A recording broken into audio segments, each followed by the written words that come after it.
How you doing? Hey Charlie, how are you? Um, oh, I have can't, you got volume? I can hear you. I can't see you. All right, okay.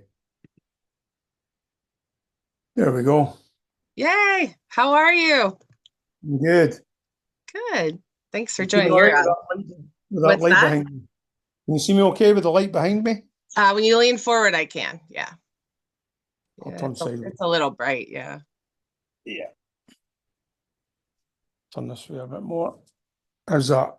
That's better. Thank you. Just get my leg up. I've just had a knee replacement. Oh, geez, how'd that go? Okay. Yeah. Yeah. Just going through all the pain and physio at the moment. Right, right. They get you up walking right away, don't they? Yeah. Straight out of bed. Right away. Well, I'm really excited to talk to you. I see you have done so many different things. Besides being part of Dunkerun Medieval Village, you're the CEO of Combat International. You take part in combat reenactment. You train TV actors for war scenes. You're an actor yourself. That's like you have so many things going on. Yeah. Been quite successful in the music industry. Yeah, I saw that you have a band. Is it called Sword Patrol? No, that's my. I founded that band, but I left that band. Oh, what band Uh, are you in now? we've got another band called Gorbash. Oh, go bash. Cool. We're kind of still messing around with names at the moment, but the Gorbash is kind of like the motive of the charity. It's the dragon, and we're kind of leaning towards that. We've thought of different names, but it's picking the right one that we're all Yeah, happy with. We're not in any cool. rush. Yeah, You that's know, really we've awesome. done we've done a few concerts under the working title of Shossa, um, and Clanlanders, and all kinds of different Yeah, playing with words, But we'll very, see very see cool. how it goes. So, I'd love to talk about that. Most recently, you've been in Blood of My Blood, Outlander Blood of My Blood as Balak, your Lord Lovett's henchman. I know you're in season one and you just finished filming season two, right? That's right, yeah. Yeah. How was that? Can you talk about your experience being on that show and being with all those actors? Yeah, it's been great. Yeah, I mean, I worked with Tony on Outlaw King. He was on Gladiator as Yep. well. Yep. Oh, that's Um, right. Yeah, you were part of that. I saw Tony at training, but we never actually, got a chance to speak back then. That's when became good friends with Russell. Yeah. And then later on, we met on um, Outlaw King and got chatting. And then, he just kept in touch. He took some really great photographs of us all, near the end of the shoot, at the final battle. And he forwarded some of them to me and just basically kept in touch, invited me to drop in if I was ever in LA, because he knew that I like to go to LA and pick up Harleys and then ride for 20 odd days and scout around America through all your national parks and your Yeah. beautiful country. That's totally cool. Yeah, we have a lot of beautiful national parks for sure. Scotland's gorgeous too. Yeah, but it's a lot wetter, Yeah, that's true. a lot more Uh, wet. so let's talk a little bit about your like how did you get into like combat reenactment and training people? Like, was it something you were interested in when you were younger? Were you just trained or? I've been involved in martial arts through my life. Before I got into the filming side of things, I was involved in a martial art called ninjutsu, which is very weapons orientated.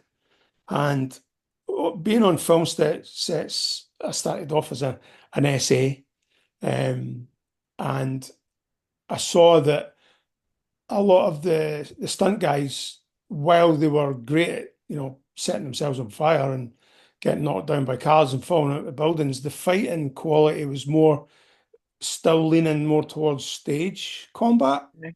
So there wasn't it lacked that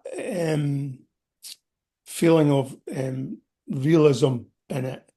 So I saw a niche in the market for bringing in guys that were willing to run around with swords and play a heavy game, and take the hits and take the knocks. And, a few of us had martial arts background experience, so we brought that to our training and developed a system which now we are passing on to lots of essays in the form of SPACs, special action guys, and we encourage agencies to send us their people so we can get them up to a very safe level. Because a lot of these film sets in the past, essays were getting handed swords, and I witnessed it myself, and people were getting hurt, getting Oh, injured, and it was yeah, just unnecessary. It doesn't matter what kind of weapon it is, whether it's sharp or not, even if it's blunt, it can still do damage. And I've seen a lot of people getting hurt, over the years in the past. So my objective was to change all that and bring not only bring a sense of reality, like putting the hits on, and the cuts they weren't in midair and stuff, and you were attacking the target and making it, giving it that realism. But now they've kind of taken it to a whole new level, the stunt guys, and it's impressive. It's like it's really nice to see that movies have kind of progressed in that level as well. yeah, for sure.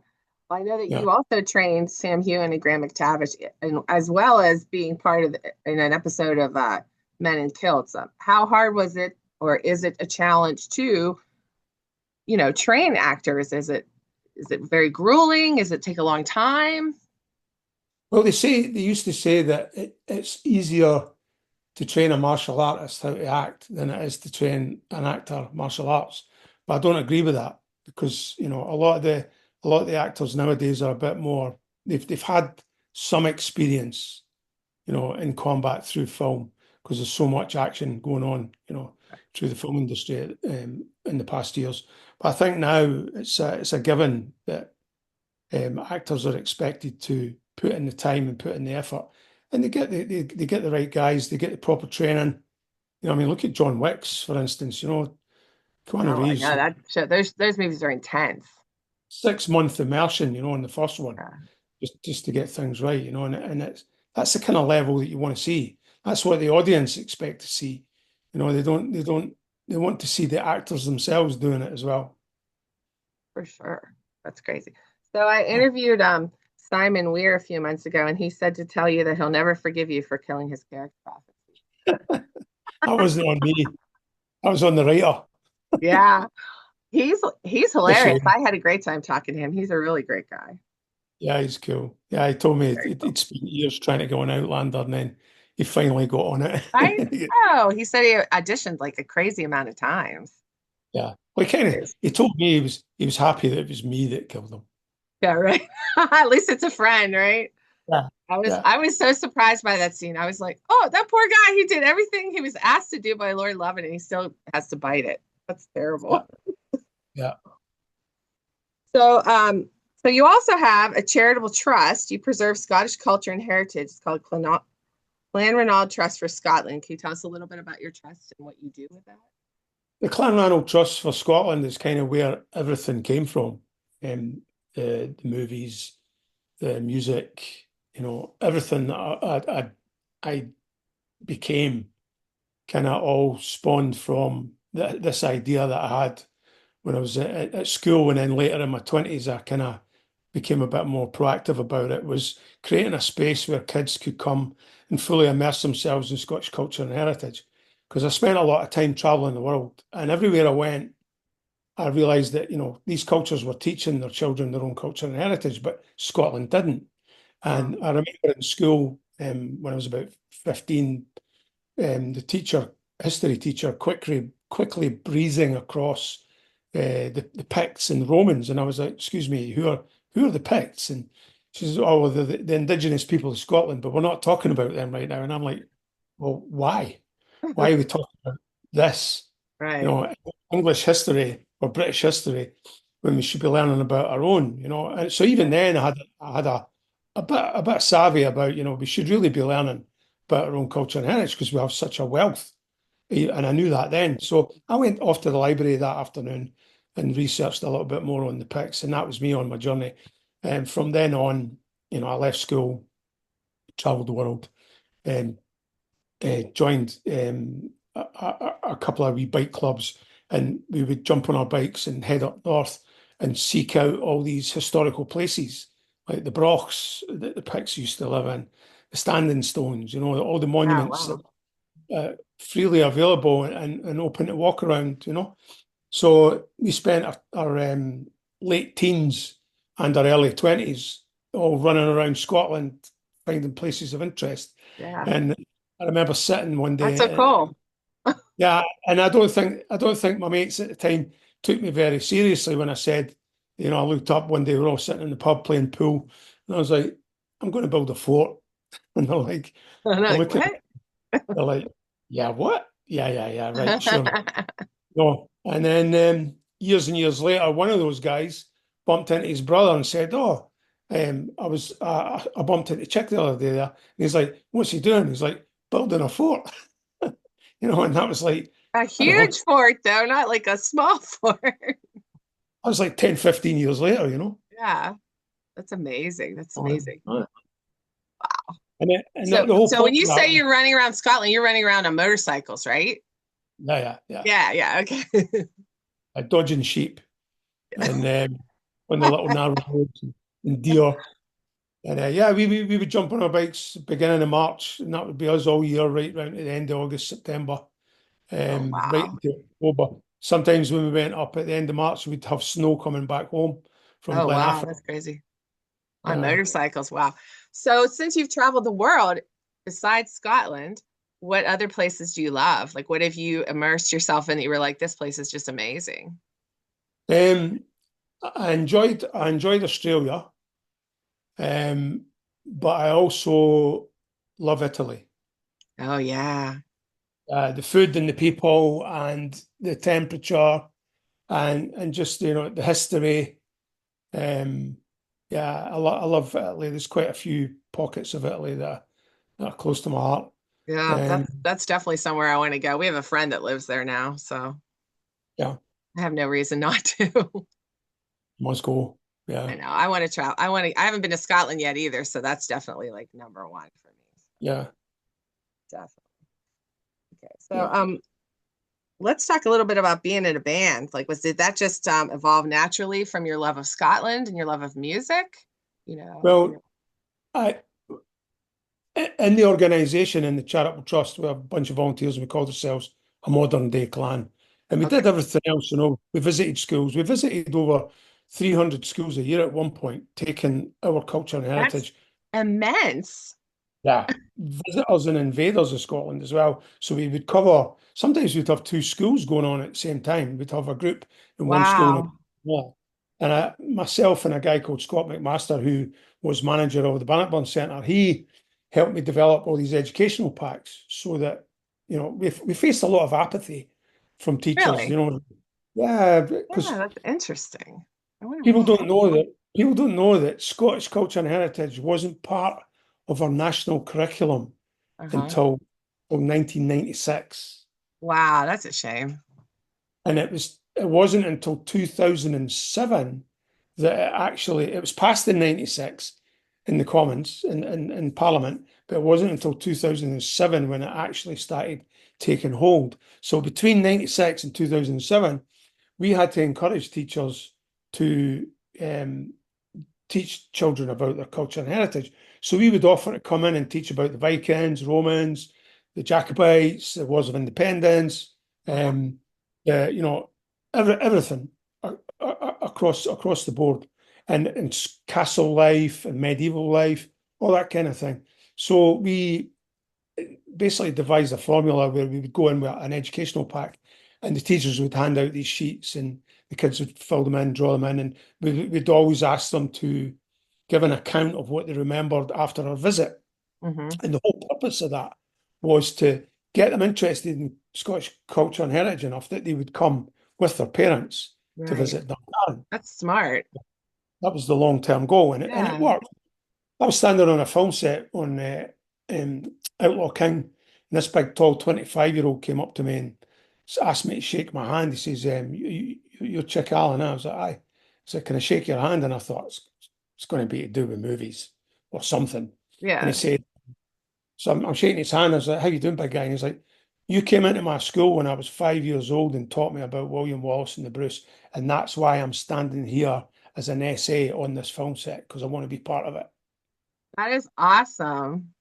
What a Uh, reach. yeah, I had an apple in my throat when he told me that. Like, Aw, yeah, that's wonderful to get some such positive feedback like that. yeah, I've had a few encounters like that, and it's always rewarding, and it always makes you feel like everything that you've done, even though blood, sweat, and tears and Sure. sacrifices, you've created something that will hopefully carry on and people will remember. And we always said as well that if one child in a classroom goes and picks up a history book, we've done our job. Yeah, 'Cause you absolutely. can't win them all. They're Right. too No, busy. but influencing some children is better than influencing none, Exactly. I for mean, sure. exactly. Yeah, Exactly. Some kids are into Ronaldo and football, and kids are into whatever else, but not everybody's into history because yeah. you know. I find it fascinating. I love it. We've been to different battlefields. I live in Pennsylvania, like around that area. Just like even driving by, I'm like, we should go. And they were so cool, all the different history, and some of those guides know so much. You Yeah, know, like to have a guided tour is really the way to go. Because even like we went to the Battle of Bushy Run, which is not that far from us. It's like in Jeanette, PA. You can walk around that, battlefield, but there's nothing to tell you what really happens unless somebody tells you the whole story and what yeah, happened before that precipitated that battle and all these interesting things. I find history like absolutely fascinating. yeah, So yeah. Yeah, amazing. we offer a little touch on Outlander because Duncarron was involved in as Fort Ticonderoga in Yes. seasons. Yes. Also, So we cool. yeah, they left behind some fantastic fixtures. So we've just left them there for people to come and see and Oh, that's enjoy. so cool. So if someone wants to come like just as like a tourist, they can like come and get a guide and like be toured around Dunkerin Medieval Village and you show them everything and all that. Yeah, we've got like a walk-in, like a self-walk. Yeah. You and there's a little tour that you can follow with notice boards. You've got that, and then we've got the other end of the scale, which is like a minimum of a group of say 10 to 15. We usually Okay. um, get them encourage people to book a tour guide for that because then they Yeah. get that extra and a little bit more information. So And how do sometimes, you balance like all of these different things that you're doing, your village, your trust, your acting, your combat? Are you just like constantly busy except for right now because you yeah, have to rehab, but yeah, you run around a lot. yeah, constantly. And Myself and your my wife. wife does that trust with you, right? You guys work together. Yeah, Cara's been great. She's spent a lot of time last year putting out dumpster fires. We've had a lot of trouble since COVID and All all the right. lockdowns. So we're still kind of smarting from that and picking up the pieces. But it's on an upward trend. So, the last couple of years we've spent, streamlining stuff and making things better. And I think next year we're going to see the results of that as well. Great. And there's so much going on. It's unbelievable. We've got Highlander coming. We've got um, yeah, season three of Blood of My Blood. I guess that'll be coming because we supply a lot of the essays for that as well. Oh, wow. Myself and a That's friend cool. of mine, Ian Wilkie, he'd be a great guy to talk to. He runs the BBB's talent agency in Scotland. It's the largest, and he was actually Sam's body double as well. Oh, But okay. yeah, between the two of us, we supply a lot of people to these productions, so we're kept busy on our toes all the time. Yeah, that's good though. That's good for business. Yeah, yeah. For sure, for sure. So as you move forward doing all these different things, like do you have like any more achievements you would like to achieve for yourself besides, your huge goal of like educating all these children about, Scottish culture and history and things of that nature? Like, do you have any other goals for yourself or just to grow your business or what's next for you? I mean, everything that I do, it's not even a job, it's become a way of life. The whole education side, the film side, the corporate entertainment side, we create opportunities for people on a vast scale. Yeah, Um, it sounds like it. we've literally involved tens and tens of thousands of people over the last That's couple of decades. incredible. Yeah, it's massive. It's inconceivable sometimes when we try Yeah. and put a number on it. We must have raised and spent in excess of 4 million of our own money, um, Holy and, cow. and That's pumped it into this incredible. project. Yeah, Yeah. because everybody contributes by way of volunteering, Right. but we also try and, we don't like seeing people out of pocket. So we always cover, at the very minimum expenses, but it also um, it also keeps the wolves away from the door for a lot of people because it's a little bit extra money doing something that's really fun, from filming to education to Yeah, events. it sounds very fun and very cool. Very, very cool. So is Yeah. there one thing that you might want to tell your fans that they might not know about you? Like, is there Um, something else? Not really. No. Well, you are pretty Balak, open, so Balak's pretty mysterious, so I think he should remain that way. But and in time things will come up. I mean, you asked what I wanted for myself. I think what I want for myself is more more family time yeah, because right.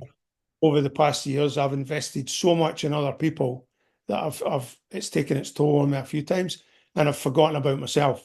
And my Right. advice for people that are going out there on a dream, as hard as it is to do, you have to put yourself first. And that's Right. something I've never done. And my I acting like career, self-care. Yeah. my acting career did suffer many times for that.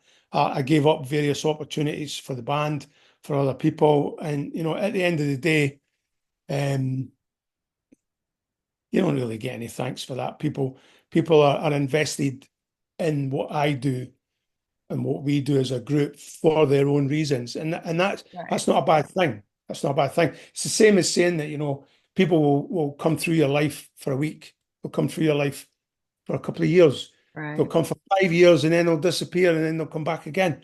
That's what it's like for us.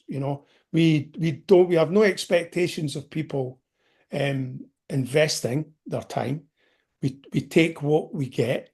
We encourage people to grow. We encourage people to get out of it as much as they can. Sometimes to their detriment, but um, it is the way. It's human. It's just humanity, and it's like Right. everybody goes through fads or phases, um, and I wouldn't say we're reenactors. We're more on the education side of things. Reenacting is kind of like a hobby. This is this is kind of like it's real hard work, the volunteers, they Yeah. put in a lot of time and a lot of effort, and some of it's quite physical.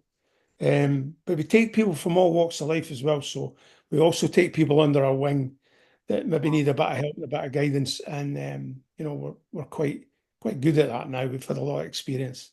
So, but wouldn't change anything. Enjoy it, Well, that's and great that you love what you do and you get a lot out of it as well as giving back to the community in Scotland. So yeah, absolutely, for sure. absolutely putting Um, something back. oh yeah, absolutely. So real quick before we wrap up, so Balak, like literally hard, I don't think I've heard him say one word. We're back. Yeah. He's pretty much like he's all action. He's all action and giving a disapproving look. He's scared that when I first saw him, I'm like, wait a minute, I know that guy. And then I'm like, oh my God, what does he do? You don't miss, I mean, your character doesn't miss a trick. He is scary, Yeah. which he's supposed to be, but man, you're good at it. Well, the producers liked my vibe, so that's why I Oh got the job. yeah, it's absolutely foreboding. It is. It's excellent. So he's one of my favorite characters. I love to hate him. I love to hate him. But you do Good. a great job. Great job. But, I don't think I'll get quite as much hate mail as Tony, but oh my I God. think Does he I think get I didn't even think of that. He probably does get hate mail, right? I don't think so. Nah, No? I think those days are gone now. I think everybody likes, even though they hate Lord Lovett, like they love Tony. So, Yeah, I mean he's a lovable rogue, and he's and a funny. very good actor. He is. Tony brings the lightheartedness and the fun to set. Oh, He that's brings cool. the light. Yeah. He does. Awesome. Brilliant. Yeah. Well, I So just want to thank you so much for your time today. I'm absolutely excited. It's been such a pleasure to talk to you, and I wish you the best with your rehab. And yeah, hopefully someday soon I'll be in Scotland. Maybe we'll come visit your village. please do, yeah. And Yeah, I hope you're all ready for season two I because am there's ready. some shockers in store for you Oh no. guys. Okay. Maybe I'm not Yeah, ready. hold on to your seat. Okay, I will. Thank you so much. You have a great night. All the best. You too. Thank you. Bye. Bye.